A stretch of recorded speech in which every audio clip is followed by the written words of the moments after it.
1993 Geo Tracker engine. I'm going to show you what it comes with if you buy it straight from me. I'm giving you the engine, the airbox, the radiator. I'm giving you everything from the flywheel up to run the engine.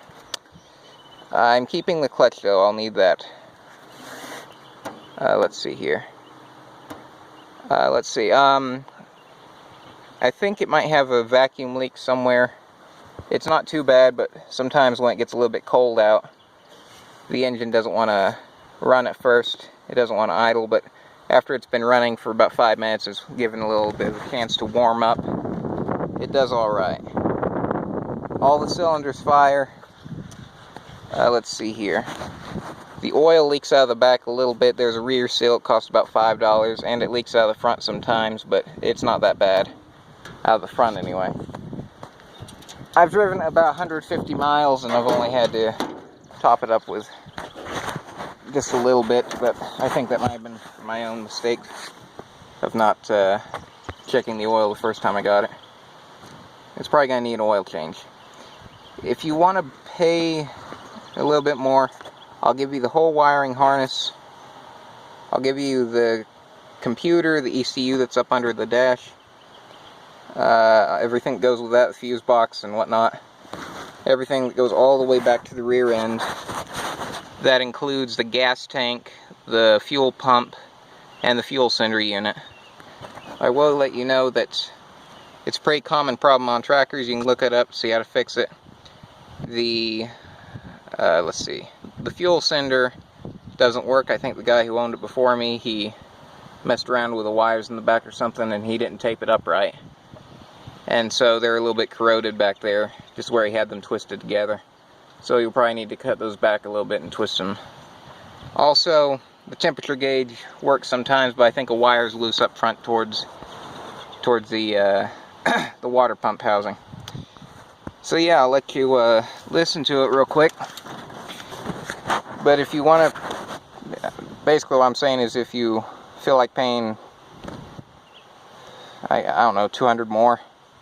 I mean, because those ECUs sell for about 100 a piece, and then the wiring harnesses, they go for that or more sometimes. But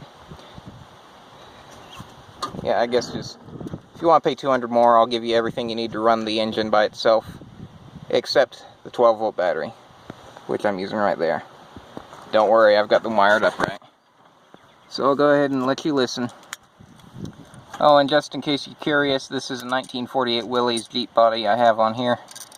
I've done a little work to this thing, and right now I'm actually trying to get in the works of putting this little Kohler engine on underneath the hood. Just a little farm vehicle. So I'll go ahead and start this up for you and let you listen.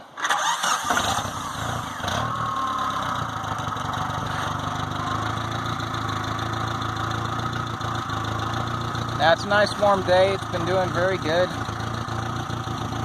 Obviously when the gas gets low it's not going to want to run very well, but you see there it goes, kicks in. It hovers about 1,000 to 800 RPM. When you start it up the first time, it goes up to maybe 1,500, not quite that far, but it just does its normal warm-up process thing. Here's the throttle. I'm going to say sometimes I think it's because it has a dirty fuel filter in the back. When you've got it in gear and you're driving down the road, it doesn't always want to kick in there. You know, the throttle kind of drops out sometimes and you have to feather it a little to get going. But I cleaned the gas tank out and it turned out there was just some water in there, so it's definitely going to need a brand new fuel filter. Those are about $20 at the hardware, at the auto parts store.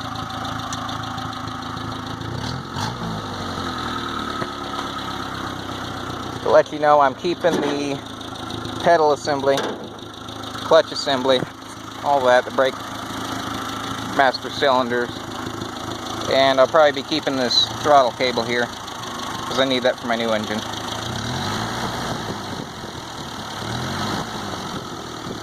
Yeah, you get everything from here, but right there. And again, That's its RPM at idle, normally.